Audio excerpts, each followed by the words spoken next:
يوم يقوم الروح والملائكة صفا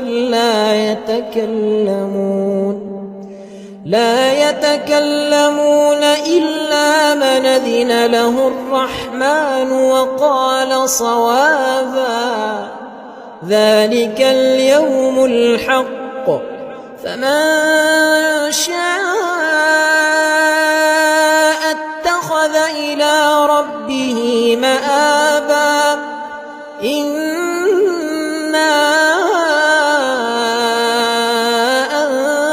أنذرناكم عذابا قريبا يوم ينظر المرء ما قدمت يداه ويقول الكافر يا ليتني كنت